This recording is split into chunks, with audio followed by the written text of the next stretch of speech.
Instructions. You are going to hear a number of different recordings and you will have to answer questions on what you hear. There will be time for you to read the instructions and questions, and you will have a chance to check your work. All the recordings will be played once only. The test is in 4 sections. At the end of the real test, you will be given 10 minutes to transfer your answers to the answer sheet. Now turn to Section 1. Section 1. You will hear a conversation about homestay registration between a student and an accommodation advisor. First, you have some time to look at questions 1 to 5.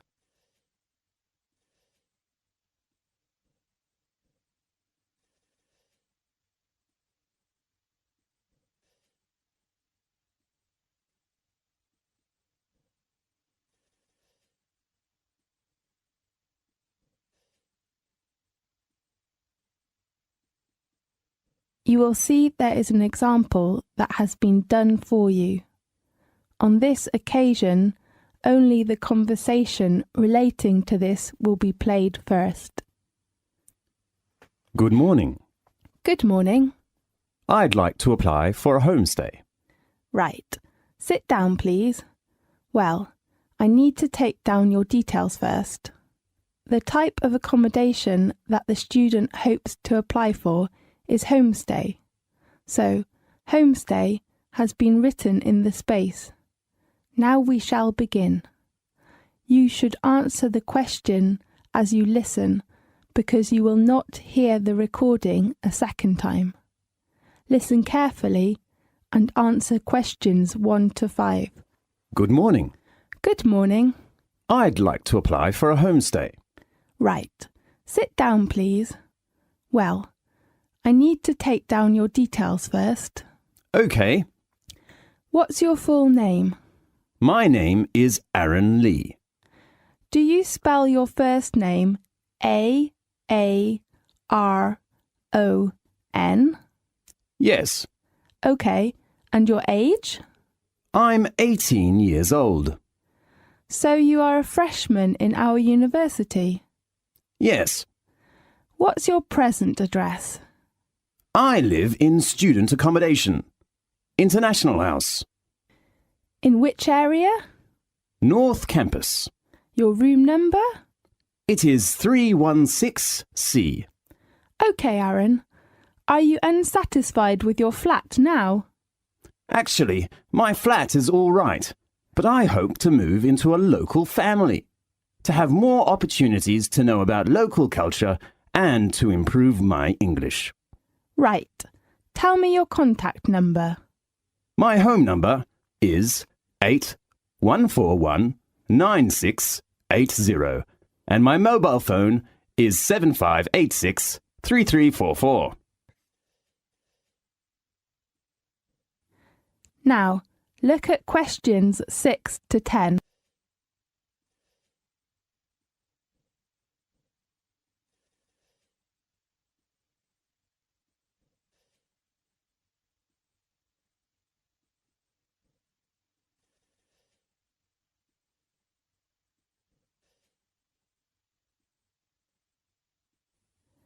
Now listen carefully and answer questions 6 to 10. Well, Aaron, can you tell me your requirements about homestay, such as food or facilities, something like that? Yes. Firstly, I prefer to live in a homestay house with a nice landlady, and I hope she would be good at cooking. All right. How about others? And I'd like to have my own bathroom and balcony. I don't want to share with others. Okay, no problem. Anything else? Oh, yeah.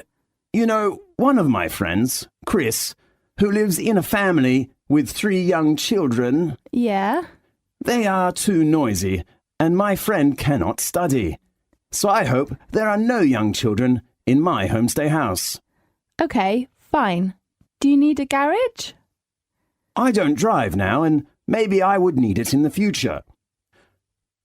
Oh yes, I hope that the house would be near to campus. OK, not far from campus. Anything else? No. Well, let's talk about the rent and the deposit. OK. Usually, the rent of homestay is about £140 per week, and you will have to pay 2 weeks' rent as a deposit in advance. Does the rent include all bills? No, it only includes the water fee. You have to pay your electric bill and telephone bill and cable bill if you need. Right. When would you like to move in? As soon as possible. Well, I hope to see a house this weekend. How about this Saturday? Is it the 6th of October? Right. OK, I know. Do you have any other questions? No, that's all. Thanks for your help. You're welcome. Goodbye. Goodbye. This is the end of section 1. You now have half a minute to check your answers.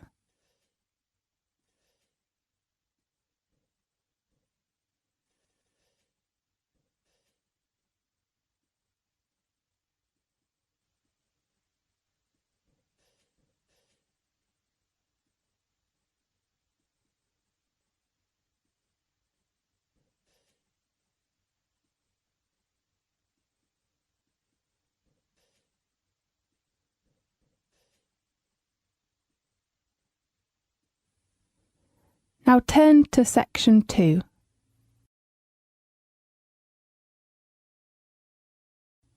Section 2. You will hear a lecture about a famous natural resort in England. First, you will have some time to look at questions 11 to 15.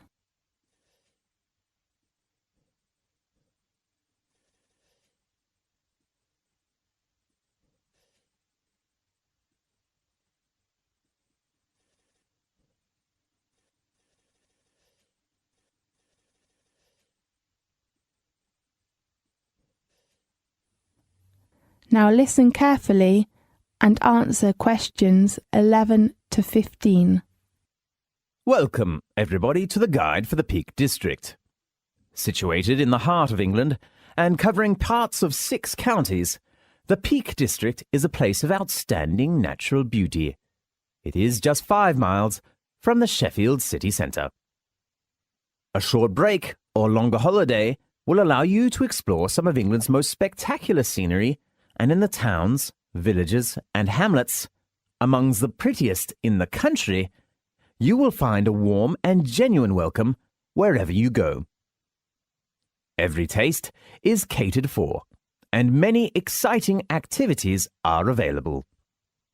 Here are some highlights of the most popular places to visit.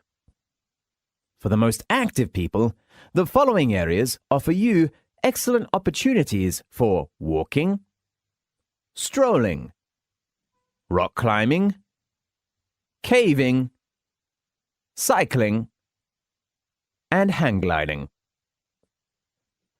The first place I'd like to introduce you to is Bakewell. This beautiful little town is renowned for a certain local delicacy, the famous Bakewell pudding. It's very delicious. And steeped in history, Bakewell's oldest building dates back to Henry VIII's reign. Just south of the town is the medieval Haddon Hall, a magnificent Tudor manor house complete with gardens, heralded as the most romantic in England. On Sheffield's doorstep lies the Palace of the Peak. Chatsworth is quite possibly the UK's most stunning country house, and a must-see for any visitor. The magnificent ground alone, with their formal gardens, fountains and maze, are worth a visit.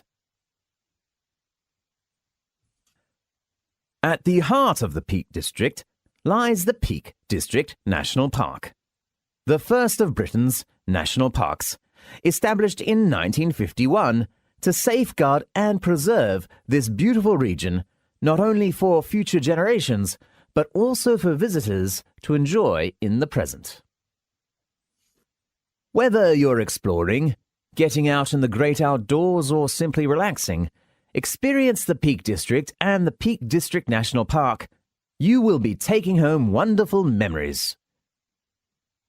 A regular train service from Sheffield travels through the scenic Hope Valley, home to the charming villages of Hathersage, Edhill, and Castleton. Hathersage is the final resting place of Little John, while Edhill marks the official start of the Pennine Way.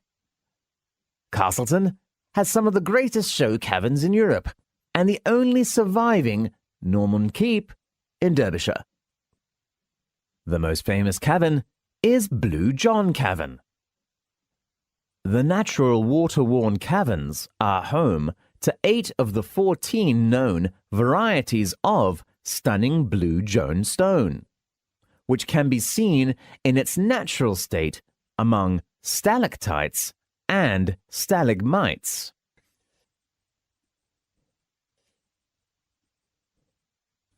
Now, look at questions 16 to 20.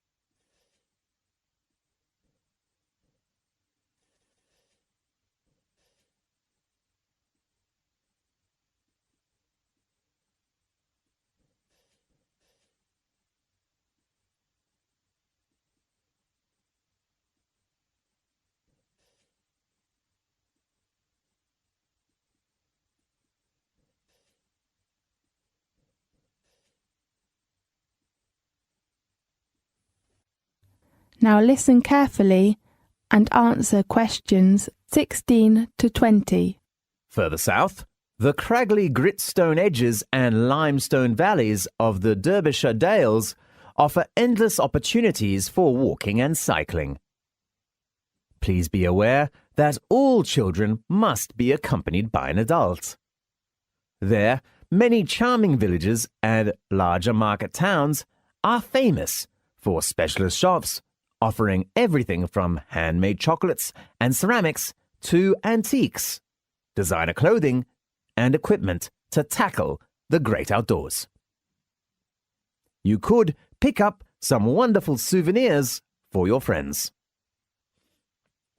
Perhaps the most magnificent and certainly the best-known stately home in England, Chatsworth, is home to a private art collection which represents 4,000 years of European culture and craftsmanship, from ancient Greece to modern works by British artists.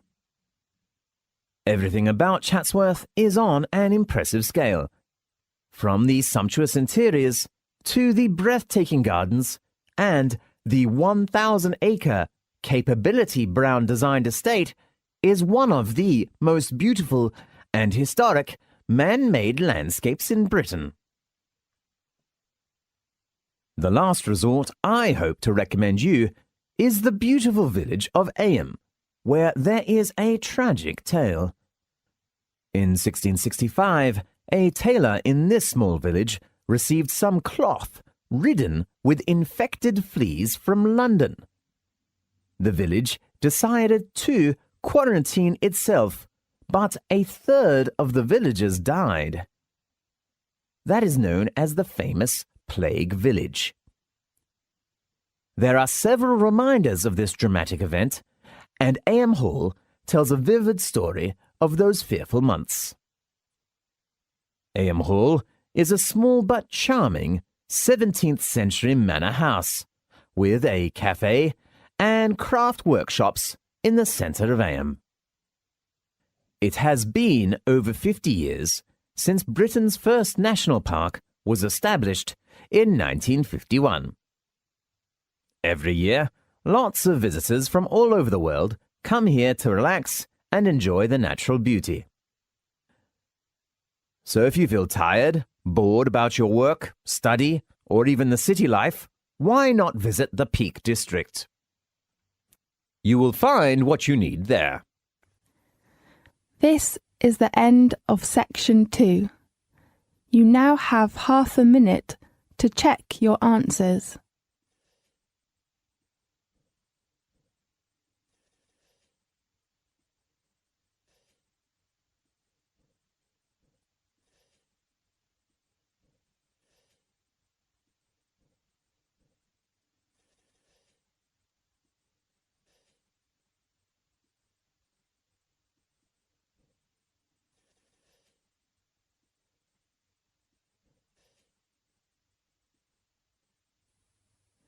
Now turn to section 3.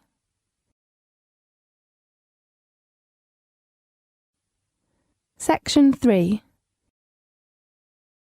In this section, you will hear a talk between a student and a professor. First, you have some time to look at questions 21 to 23.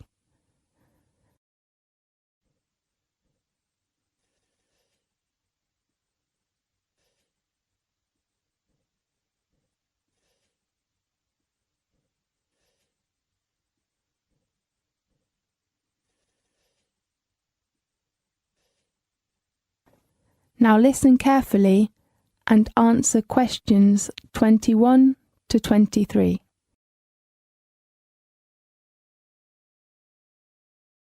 Good afternoon, Professor George. Good afternoon, Harper.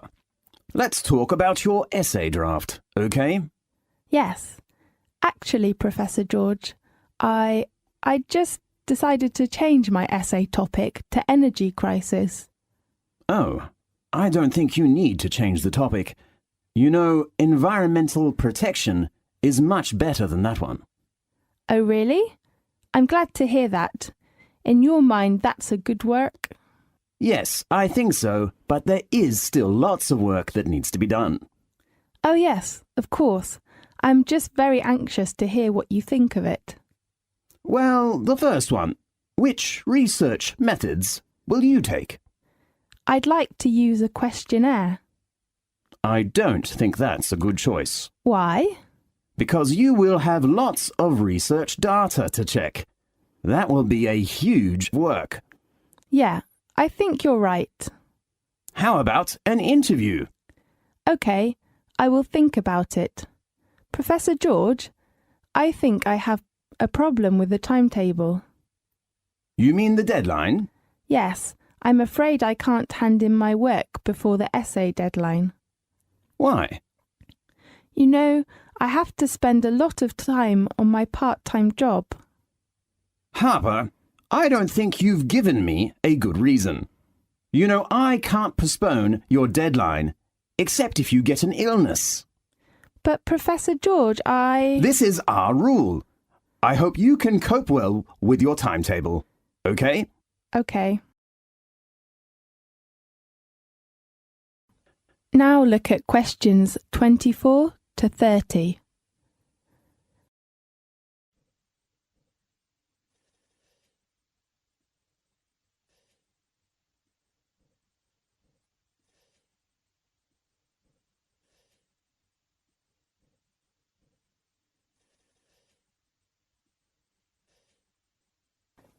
Now listen to the tape and answer the questions 24 to 30.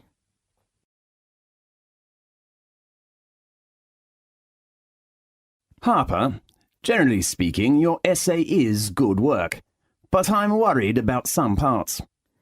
Yes, could you give me some suggestions about my work? Well, let's start with the purpose. I think it is not bad. You represent your idea and the reason for this work, but What should I do?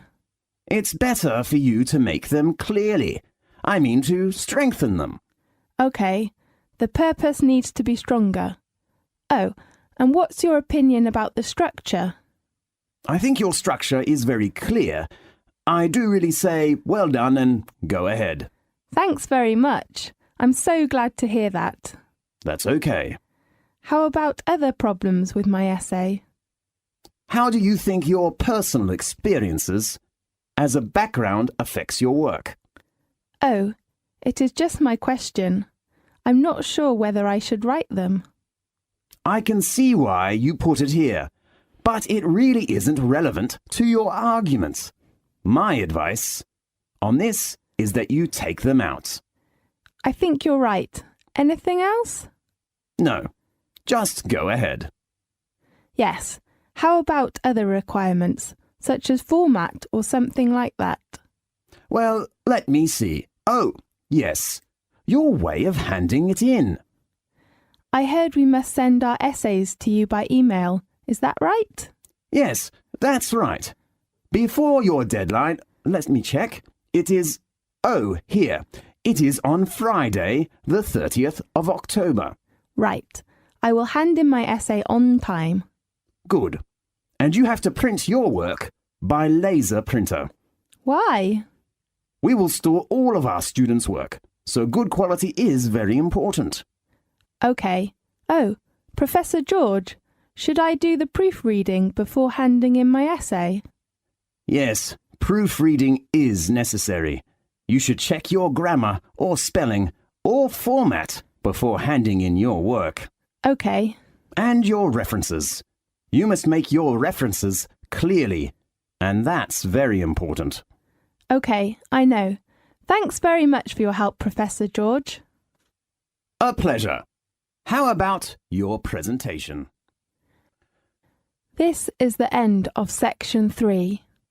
You now have half a minute to check your answers.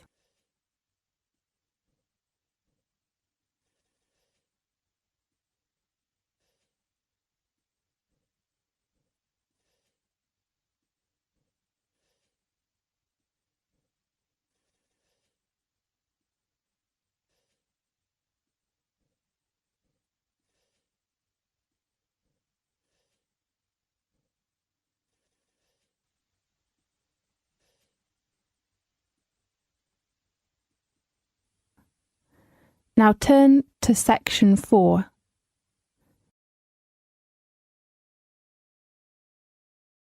Section 4. You will hear a lecture about British media. First, you have some time to look at questions 31 to 40.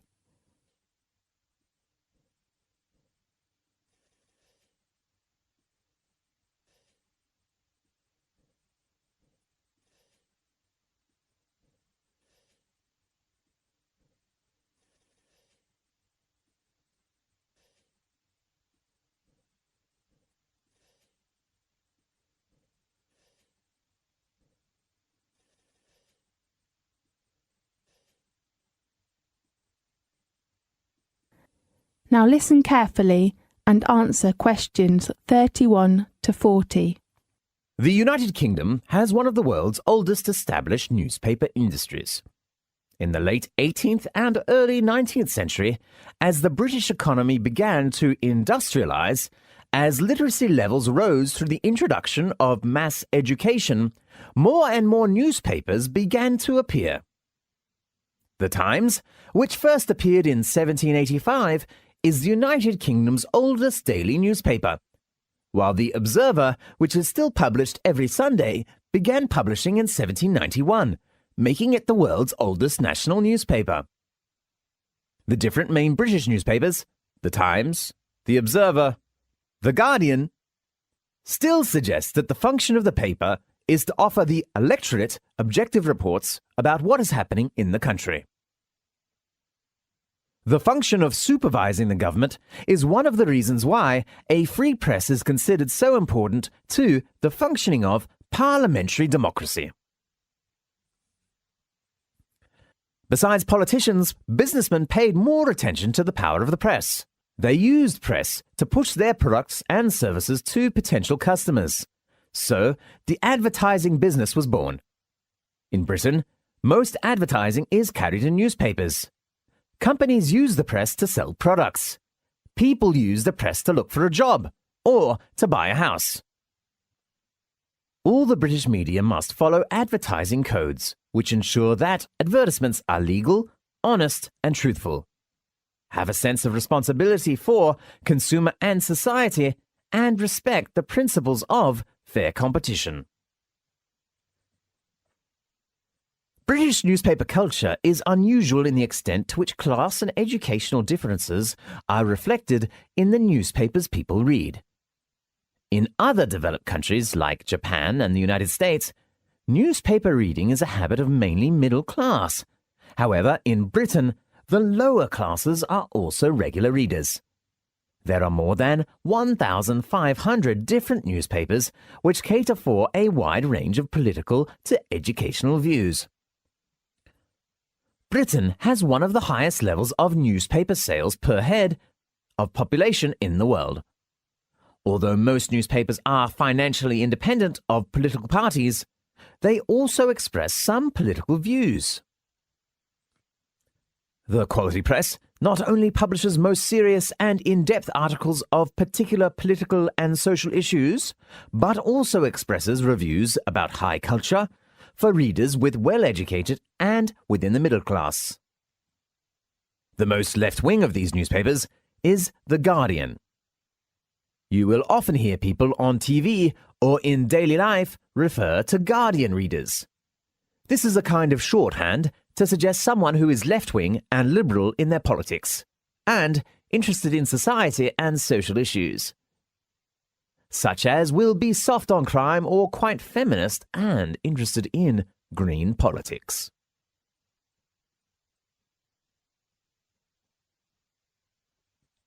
The other category of national newspapers is the tabloids, which people usually call the gutter press. It often carries some scandals about famous people, whether in politics, entertainment, or sport, etc. The stories are short, easy to read, and usually rely more on opinion than fact. One feature of the tabloid press, which has become a national institution, is the page 3 girl, a picture each day of pretty, scantily clad young women. The broadcast media, television and radio, are tremendously important to British national life. According to Record, British people spend 4 to 5 hours a day watching TV. Whether you are working, chatting with friends or family, conversations will usually be about programs that were watched the evening before. Even newspapers also carry reviews of programs which are being broadcast. If a person does not participate in television viewing, he or she usually is looked as out. News, entertainment, and sport are British people favourites. However, drama, comedy, and game programs fall in and out of favour. British has 2 long-running soap operas. The oldest and most popular soap show was located in the northern city of Manchester in the 1960s. Compared with American soap operas, British soaps present gritty and realistic accounts of the everyday life of Britons. They are of very high quality and are popular abroad, whether in New Zealand or Canada. You can keep up with your favourite characters. Daily news and weather forecasts are also popular viewing. British newscasts are famous for the quality of their reporting. While there are many channels for audiences, so an interesting phenomenon appears. During particularly popular programs, the national utility companies have to make special preparations because, during commercial breaks, a surge of demand for electricity is created when millions of British viewers rush out of the sitting room to make a cup of tea. The British Broadcasting Corporation, more familiarly known as the BBC or even the Beep, is Britain's main public service broadcaster. It began in 1927 as a public service radio station, and later moved into TV. The BBC has 2 channels. BBC One specialises in shows with broad appeal, such as sport, entertainment, drama, kids shows and current affairs. BBC Two caters for special interest audiences, and so broadcasts documentaries and shows aimed at particular social groups, such as the elderly, handicapped, homosexuals, and so on. The BBC is funded by licence fees, and viewers must buy a licence each year for their TV set.